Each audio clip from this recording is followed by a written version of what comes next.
I'm going to compare your swing to Grant Waite, who was a tour player during the 90s. He and teaching partner Joe Mayo are now instructors of several PGA Tour players. Grant was considered by many of having one of the best swings in golf.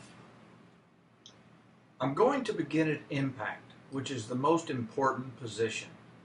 Everything the golf ball does, how far it goes, how high it goes, how much it spins and curves, is a direct response to the laws of physics and motion that exist at the moment of impact. The physics and geometry at impact is a response to the club's position at impact. The club's position is a direct response to the body's position at impact. And it's important to understand that impact occurs in only 4 microseconds, which is 1,000 times faster than a blink of an eye. And it is impossible for any human to consciously influence ball flight during this fraction of a second.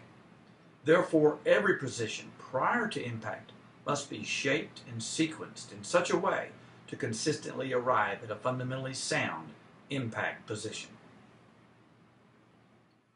The purpose of any swing is to hit the golf ball with the desired ball flight. This can only be done by hitting the ground in the same place, and that place is in front of the golf ball.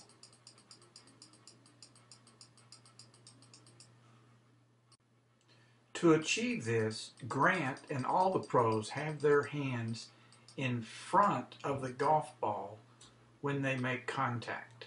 By having their hands in front of the ball, they create a shaft lean.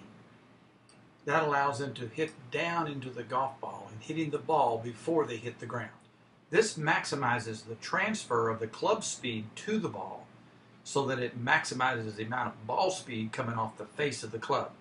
The pros also have the majority of their weight on their left side at the moment of impact. As you can see, the red line coming off of Grant's left foot passes right through his belt buckle.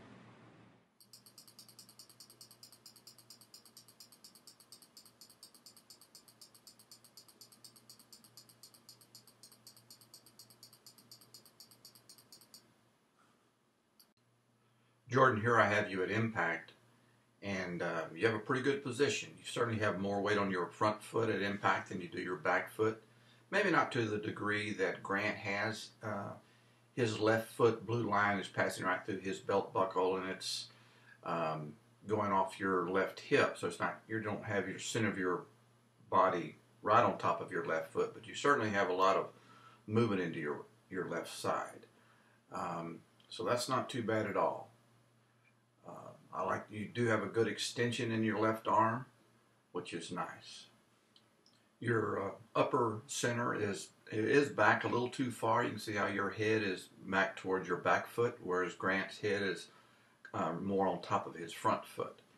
And that can be problematic, and we'll need to slowly work on getting you to what they call cover the ball, get your chest more on top of the impact.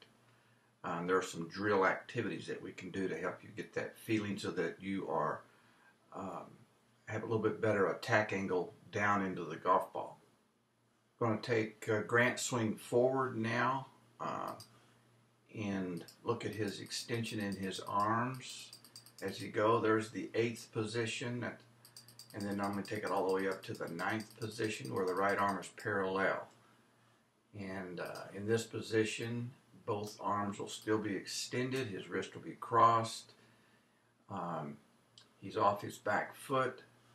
His right hip pocket is right on top of his front foot. He's got a nice extension there. Let me take you forward. Good extension still in your arms. Very nice extension. Good extension in here. You are in the 9th position. Again, you're in a very good position here. Both arms extended.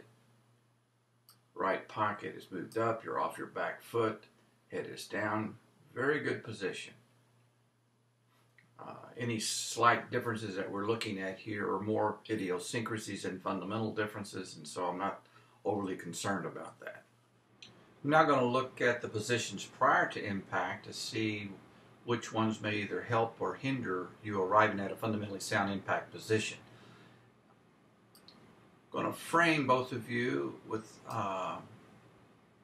this blue box, and you can see how Grant has preset himself a little bit on his left side, so he has a little bit more weight on his left side to start with, whereas you have you're sitting back a little bit more on toward your back foot. You actually have a little bit more weight on your back foot than you do your front foot at the beginning of the swing.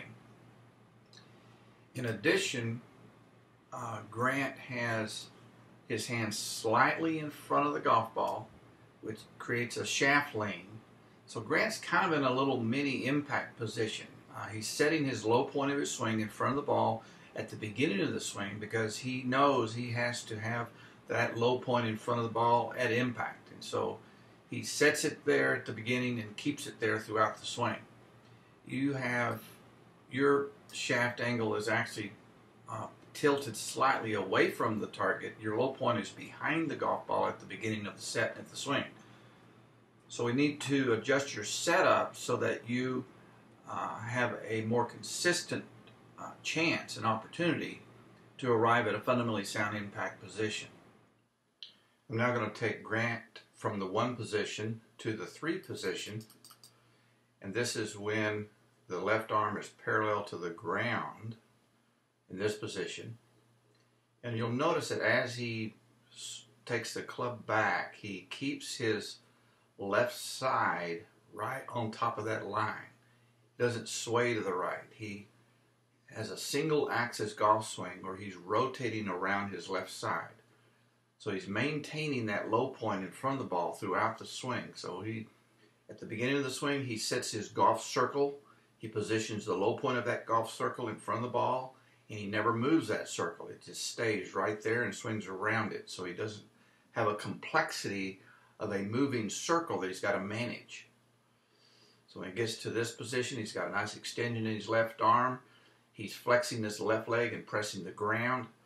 He's turning his hip and his shoulders and hinging his wrist.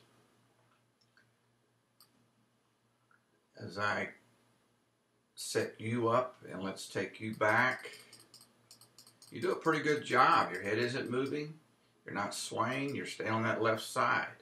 So you also do a very nice job of staying on your left side during your backswing. Very good. You're losing a little bit of your extension in your left arm, but it's not that bad. One of the things that we worked on toward the end of the session was setting those arms more extended at the beginning and getting your triceps on top of your chest. So this swing is before we did that work, and so it's not reflecting here in this one. That's a pretty good 3 position. As I continue Grant further back to the end of the swing.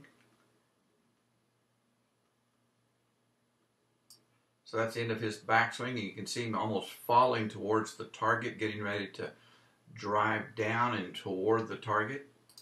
As I take you further back,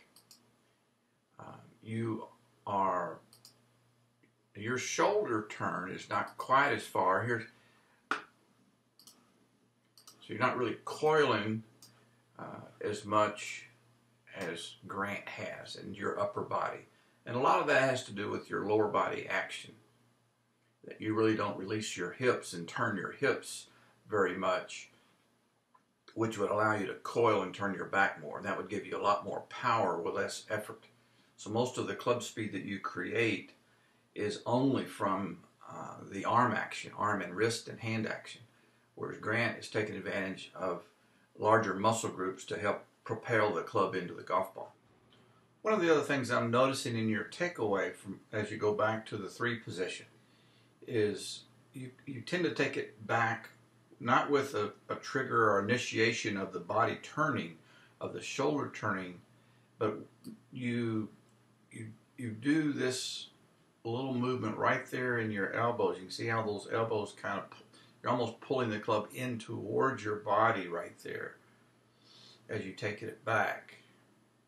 Instead of keeping that locked and going back in one piece, turning your shoulders, and maintaining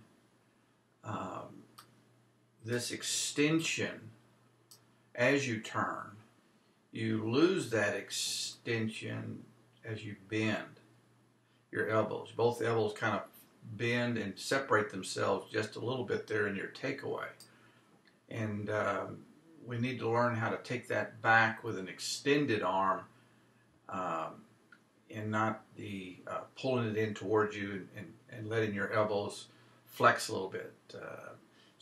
That when you get to the 3 position and your left arm is slightly bent, it's because of the move you make right from the beginning of your takeaway. So that'll be something that we'll need to work on a little bit. This is your driver swing, and you can see how you kind of working on setting those arms more in front of your chest.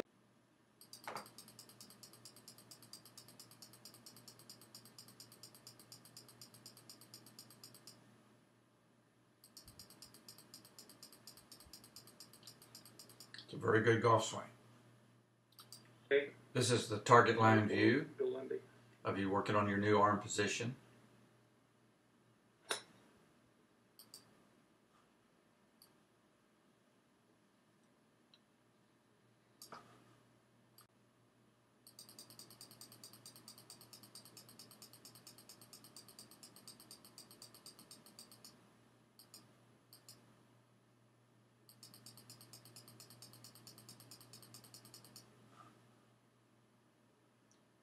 Going forward, I think we want to continue to reinforce the new setup. I want to continue working on your putting and your short game. When it comes to the full swing, I do want to incorporate some drills that'll help you learn how to turn your hips a little better so that you can have a little bit better coil of the core of your swing, so that you get a little bit more shoulder turn and body turn in order to generate more power with less effort. But overall, you have a very solid and sound swing with a good foundation of fundamentals to build on.